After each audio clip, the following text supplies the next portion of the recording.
Good Tuesday morning, YouTube. So, I'm going to do this on time for once, right?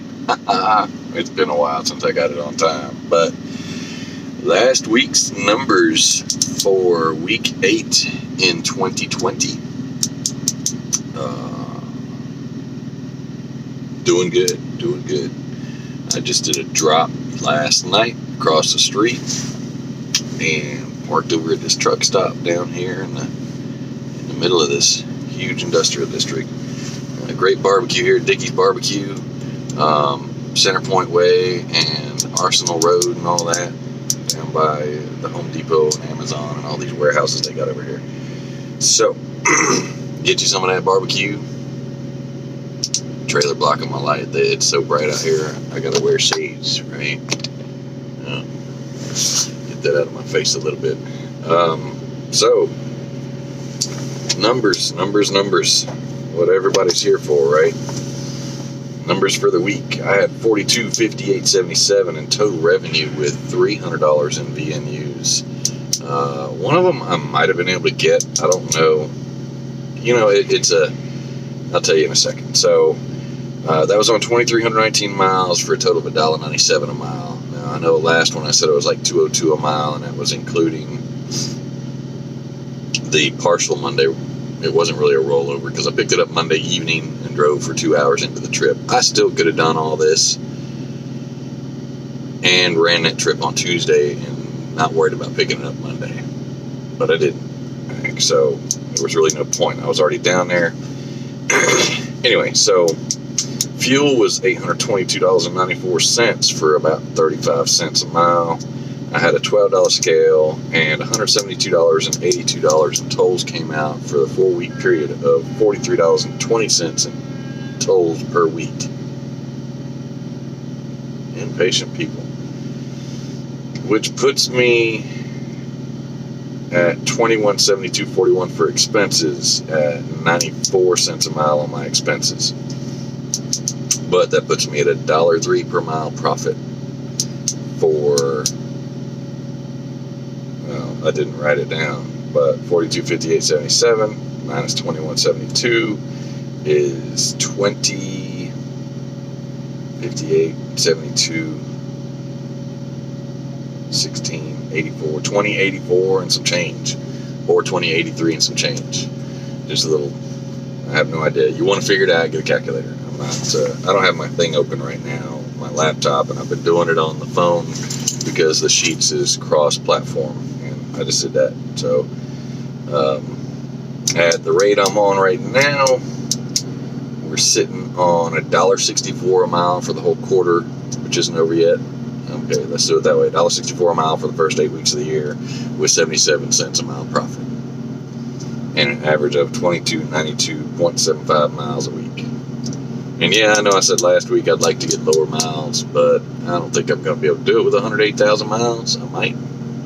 I'm still going to try, but I'm looking still at 115,000 miles because this week was 2319. And at that rate, it's like 115,000 miles. And if I'm going to get $2,300 coming back to me, I'm sorry, I added that wrong. It was $45.58 because of the 300 VNU. So $45.58 minus $21.72 is 23, whatever. So if I'm going to get $2,300 a week running the way I ran, these were all short runs. It was only average like 300 and something miles per day on a 7-day week. I don't remember what it was. I think it was like 330 miles a day maybe. So it was easy runs. It was 1 or 2 a day, and I did it on 1, 2, 3, 4, 5, 6, 7. I did it on 8 trips, and it would have been 9,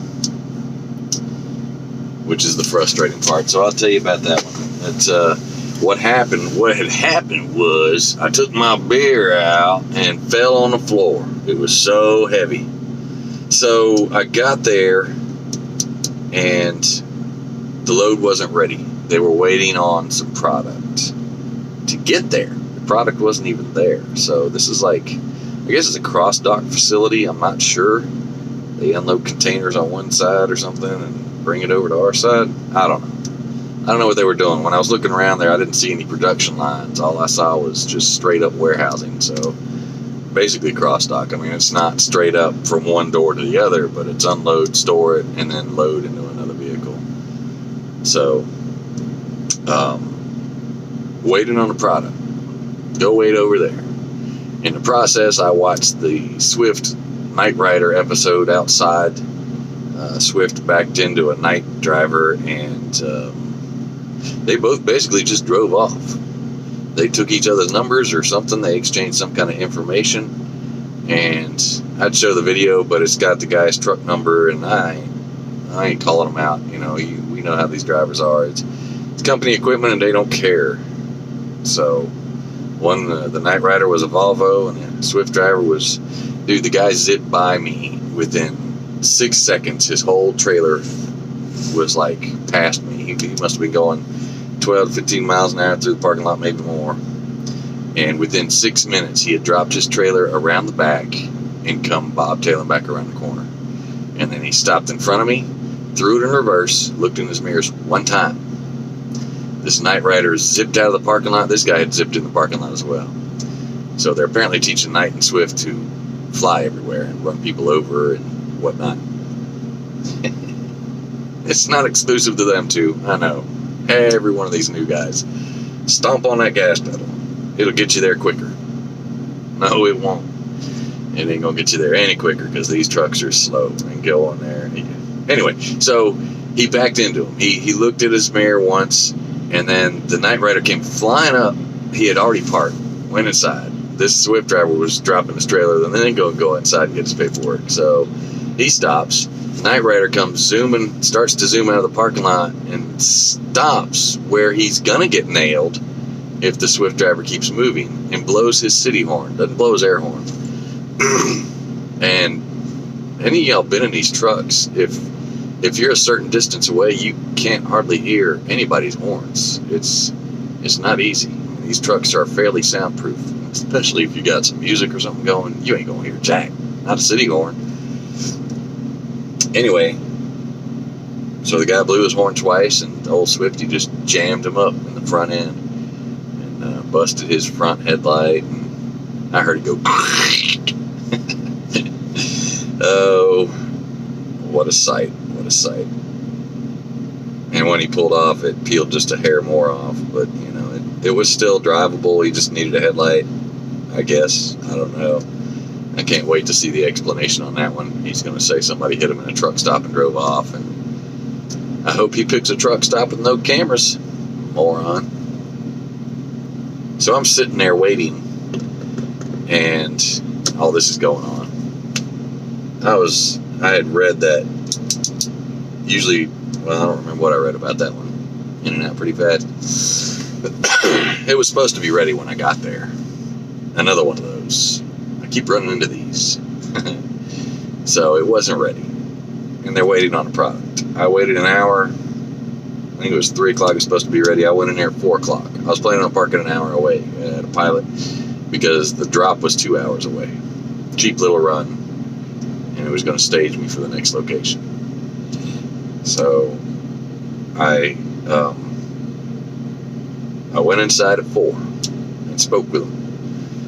And the guy said, well, the security guard was like, well, he's checking on something now. He's the guy you need to talk to. So I talked to the guy, and he said the product's not there still. They're waiting on an email back from the people that are shipping it, and I need to call my dispatch and see what they're going to do. I'm like, well, I'm pretty much self-dispatched, so I'll call them and see what they're doing, and they'll probably end up pulling me off. So they have my phone number for when the thing was ready, when the trailer was ready, because it was in a door. It just wasn't fully loaded. They were trying to see if they could get the product cut. And boy, this is a long story. It's almost over. You ain't got to suffer much more. So I got there, went back out to my truck, called my BOA, and said, well, my BOA wasn't there. So I called up, and so one of the other guys answered and said, well, what's going on? And I told him the story of what was going on. And he said, okay, well, let me call customer service. Let me do yada, yada, yada, blah, blah, blah. So he said, well, you want a call back or you want a message on whenever I figure out what's going on? I'm like, just give me a call back. Because, messages on these things sometimes take a while. I wanted to make sure I had a parking space, as I still had a trailer. Bobtail wouldn't have been as big of a deal. And called me back finally, I think it was 20, 30 minutes later, and said, all right, well, we're going to pull you off of it because of so-and-so, whatever the deal was. I mean, pretty much the whole story is the same thing. They don't have the product. They're waiting on a product. They don't know if it's going to get cut. But he said, the funny thing is on this is they unconfirmed the delivery. I'm like, they unconfirmed the delivery. Okay. So my next pickup was within miles of the drop that was supposed to be at. So I did drive to the pilot, the halfway point, and went to bed, took a shower, went to bed, and at 1 a.m. in the morning, they call me up. I don't know if the load was ready, if the load canceled. I'm sure it was ready. They hung up on my voicemail, so I wasn't answering that phone, not 1 o'clock in the morning. And, it's a risk you got to take. I could have stayed there. I mean, I had food. There was a porta-john that was nasty. And I didn't have no disinfectant wipes. Other than that, I mean, I could have stayed and just hung out there and waited and collected attention. So the load popped up the next day as a confirmed load that anybody could have picked up. So I'm kind of kicking myself, but it's a risk you take. I could have stayed there and it could have canceled completely, and nothing. I would have had to drive 2 hours in the morning instead of 1 hour to get to my pickup. But my whole intention was to pick the load up and drive 1 hour out, and then go drop that load and pick the other one up in the morning, because I was going to get up super early. But my clock was ticking away. So I don't know if I would have made the time. I didn't add that up. I think I would have, because it was 1 o'clock when they called. So I probably could have hooked up to it at the 4 mile an hour creep and got it, and then waited until it was time for me to leave. And I would have had detention, and I would have had the load. So instead of being $200 less, which is what I am now, I would have made my extra $210 or whatever it was I got cut on that. Plus, I would have had detention of at least $150, if not more, because I wouldn't have been leaving until 12 hours later, whatever the detention on that is. I think it's 150, I'm not sure. But I would have had, so you got to think I would have had another $310. So that's why I'm kind of kicking myself. I could have had $48.60, which would have put me at about $2,600 for the week. So that's a risk you got to take whenever you run into the problems like this. It's like, do I stay or do I go? So and there's guys in there that'll be like, well, here's the guard, and here's the phone number of the security guard. Just call before you go, and they'll let you know if your load's ready. The only problem with that is, if you call and you don't show up there, you don't get a VNU. You have to physically show up at that site to get a VNU, because if you call and the load's not ready, it's not going to be ready. Admittedly, you're saving fuel, but I don't know. I'd rather get $150 for going there and finding out it's not ready. Of course, most of my deadhead's been pretty much nothing. So I need to do a video on that, on what I've been running as far as loaded miles and empty miles. That's what I need to do, just to see. I know some people are curious about that kind of stuff. I don't go by that. I mean, because deadhead is part of the job, and as far as I'm concerned, I don't care what my paid miles are and what my loaded miles are. I could care less. And when I grab the load, it shows on there, this is what the load actually pays. Not that it's accurate, because it uses HHG miles, but I can take that and take off 5 or 10 cents per mile once I get the address and see what the actual mileage pay is. And then I can see what the actual deadhead mileage pay is, or what the whole pay is. And I just don't go by that. I go by what I'm grossing and what I'm netting. Deadhead means nothing to me. I mean, it does because I don't want to drive a lot of deadhead, but if the rate pays well enough, we got guys that drive 300, 400 miles to get to a load that's still going to pay them $2 plus a mile. So you got to think about that. But it ain't always worth it. You know? It ain't always worth it. If you watch one of Jeffrey Like's latest videos, he explains again the deal with short haul versus long haul, because there's no money in the long haul anymore. I mean, yeah, you're seeing a huge revenue, and you can do this. I mean, you go to the spot market or whatever. Oh my God, look, that load pays $4,000. Okay, now run yourself. If you want to just take an easy, relaxed drive and go see the country, yeah. But you can make $800 to $1,000 a day off of 2 to 3 loads a day and run less miles than you can off of that $4,000 load. You're going 2,000 miles, 2,500 miles, 3,000 miles. Say you go 2,000 miles, $2 a mile, $4,000, right? $4,000. And if you take,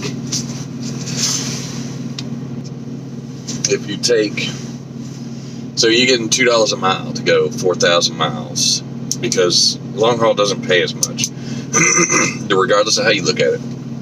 Occasionally you'll get lucky, but you can take at approximately $250 a mile. It'll only take you 1,600 miles to make that same $4,000. 1,600 miles. You're saving 400 miles.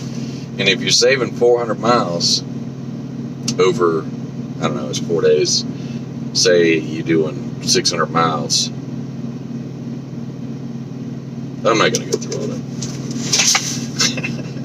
You know, y'all know what I'm saying. And if you don't, you know, watch some of his videos. You can see the breakdown on, like, watch the ones where he's actually got a string going. He'll show you a couple of weeks ago, he made one where he actually punches in the loads, where from point A to point B to point C to point D and so on, and you'll see it. I mean, you can take long loads back there, and then you're going to take crap coming out, because yeah, there's certain areas you go in Florida. You can go to Florida, you can go to California, you can go to certain places and pay killer money going in, and then you get garbage coming out, and you're going to take $1.30, $1.40 to come out. So you're not coming out ahead. You're not going to find the loads you want to get back out of there. So why not just stay in your local area? That's what I'm doing. The money right now is on the East Coast, coming back to the East Coast, from what I might be seeing. And it looks very, Dave, it does look true. I mean, from what I saw on what Jeff posted yesterday, what Jeffrey posted yesterday on what some of the rates were doing over there. Although, I don't know, you know, I'm just waiting. I'm waiting. I'm ready to get done with this so I can move on to the next phase. But in due time, you can't rush into anything, and it gives me more time to see what's going on with everything. So as much as I'd like to go now, and I know that I could probably pay, because the way I work, I could probably pay off any issues I come across with having to do a lease breach or whatever you want to call it, where I'm not staying in contract for the amount of time with the company that I wanted to. I can guarantee you I can get that money back within a month to 2 months at the most, and then nothing but profit. So, you know, we'll see. In another few months, I'll have 2 years under my belt, and that'll open up some more horizons, because some of these companies don't want nothing but 2 years. So I can go somewhere with lower insurance. Well, not lower insurance, but I can go somewhere where they're not going to say, well, you can't come over here because you don't have 2 years experience. Right? I mean, I looked at one, who was it, Great White or whoever? I think it was Great White. I looked at their little thing, and it's like, you got to have such and such, but I think that's for their lease trucks. You got to have like 5 years or something like that, and then 3 years for this, and 2 years for co-lead. And, you know, I'm not, boy, if you're going to make me go through all them hoops, I know how to do what I'm doing. And I know I can learn pretty quick how to do what I'm doing. That's another thing. If you ain't got business sense, don't be surprised if it takes you a little bit longer. Anyway, y'all have a blessed day.